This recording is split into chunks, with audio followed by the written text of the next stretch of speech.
Bonjour, et aujourd'hui, rendez-vous avec la BD franco-belge parle de Ricochet, un personnage de la bande dessinée belge qui a fait partie de mon enfance. Tout a commencé il y a longtemps, lorsque Tibet, à l'âge de 16 ans, fait ses débuts dans la version belge du journal de Mickey, où il a rencontré André-Paul Duchâteau, le futur directeur du journal Tintin. Donc les deux ont développé un fantastique partenariat. Tibet et André-Paul Duchâteau ont créé Ricochet, un reporter qui travaille au journal La Rafale et qui se mêle dans les affaires policières les plus complexes. Il s'agit d'un véritable mélange de détectives et des journalistes inspirés de Joseph Joséphin, mieux connu sous le nom de Rouletabille, un personnage de roman policier créé par Gaston Leroux en 1907. Ricochet est apparu dans les pages du journal Tintin au milieu des années 1950 et son premier album a été publié en 1963. Dans les années 1970 au Brésil, Editora Emos a publié deux albums de Ricochet, Suspense à la télévision et Les Compagnons du Diable, tandis qu'au Portugal, Ricochet avait déjà une longue vie.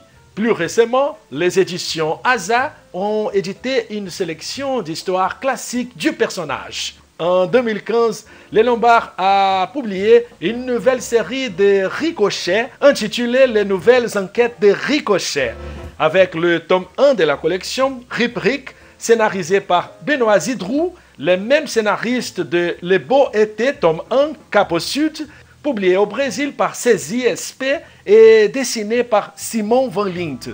Dans Rip Rick, le méchant caméléon prend temporairement la place de Ricochet, après avoir subi une chirurgie plastique pour se transformer physiquement en Rick.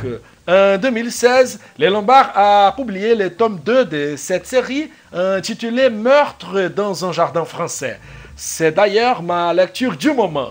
Dans cette histoire, une mystérieuse tueuse enlève la vie des hommes solitaires dans le fameux jardin du Luxembourg, le plus grand parc public de la ville de Paris.